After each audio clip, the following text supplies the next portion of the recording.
Madras high court में एक याचिका आई जिसमें कहा गया था कि तमिलनाडु में पेरियार की मूर्तियों के नीचे जो बातें लिखी हुई है वो आपत्तिजनक है और लोगों की धार्मिक भावनाओं को ठेस पहुंचाती है, इसलिए उन्हें हटाया जाना चाहिए। याचिका को खारिज करते हुए हाईकोर्ट ने कहा कि येरोड वेंकट रामास्वामी पेरियार जो कहते थे उस पर विश्वास रखते थे, इसलिए उनके शब्दों को उनकी मूर्तियों के पेडेस्टल पर लिखवाना गलत नहीं है।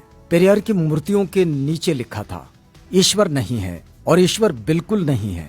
जिसने ईश्वर को रचा वो बेवकूफ है, जो ईश्वर का प्रचार करता है वो दुष्ट है और जो ईश्वर की पूजा करता है वो बर्बर है।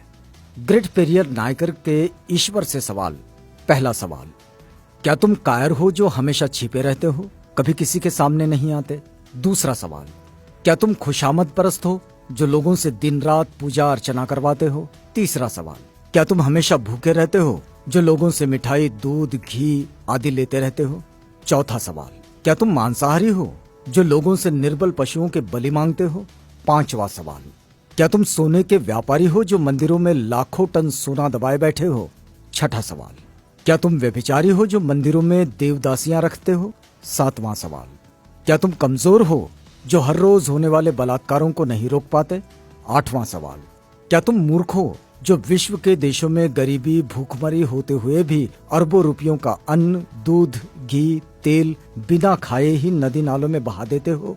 नौवां सवाल, क्या तुम बहरे हो जो बेवजह मरते हुए आदमी, बलात्कार होती हुई मासूमों की आवाज नहीं सुन पाते? 10वां सवाल, क्या तुम अंधे हो जो रोज अपराध होते हुए नहीं देख पाते?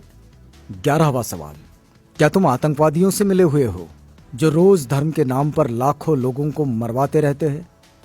12वां सवाल, क्या तुम आतंकवादी हो जो ये चाहते हो कि लोग तुमसे डर कर रहें? 13वां सवाल, क्या तुम गूंगे हो जो एक शब्द भी नहीं बोल पाते लेकिन करोड़ों लोग तुमसे लाखों सवाल पूछते हैं? 14वां सवाल, क्या तुम भ्रष्टाचारी हो जो गरीबों को कभी कुछ नहीं देते जबकि गरीब पशुवत काम करके कमाए गए पैसों का कतरा कतरा तुम्हारे ऊपर न्योछावर कर देते हैं? 15वां सवाल, क्या तुम मूर्ख हो कि हम जैसे नास्तिकों को पैदा किया जो तुम्हें खरी खोटी सुनाते रहते हैं और तुम्हारे अस्तित्व को ही नकारते हैं? 5 मिनट का समय निकालकर जरूर पढ़ो भगवान के कारनामे। नास्तिक होना कोई आसान नहीं। कोई भी नासमझ इंसान ईश्वर के अस्तित्व को मानकर फ्री हो जाता है, उसके लिए उसे बुद्धि की जरूरत नहीं होती, लेकिन नास्तिक होने के लिए दृढ़ विश्वास और साहस की जरूरत होती है। ऐसी योग्यता उन लोगों के पास होती है जिनके पास प्रखर तर्क बुद्धि होती है। अंधश्रद्धा ऐसा केमिकल है जो इंसान को मूर्ख बनाने में काम आता है। पेरियार ईवी रामास्वामी।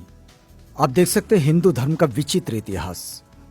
पेरियार लिखते हैं, मंदोदरी मेंढकी से पैदा हुई थी, श्रृंगी ऋषि हिरनी से पैदा हुए थे, सीता मटकी से पैदा हुई थी, गणेश अपनी मां के मैल से पैदा हुए थे, हनुमान के पिता पवन कान से पैदा हुए थे, हनुमान का पुत्र मकरध्वज था जो मछली के मुख से पैदा हुआ था, मनु सूर्य के पुत्र थे, उनको छींक आने पर एक लड़का नाक से पैदा हुआ था, राजा दशरथ की 3 रानियों के 4 पुत्र जो फलों की खीर खाने से पैदा हुए थे, सूर्य कर्ण का पिता था।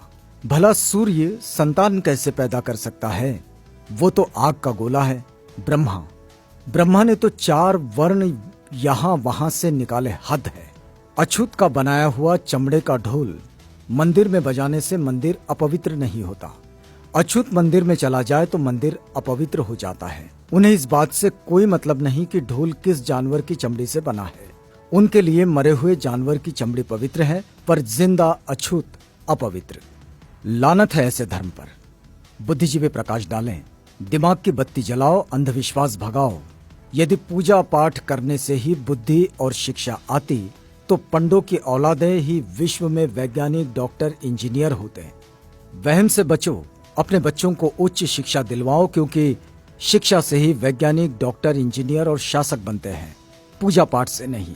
अतः वहम का कोई इलाज नहीं है और शिक्षा का कोई जवाब नहीं है। शिक्षित बनो, संगठित रहो, संघर्ष करो।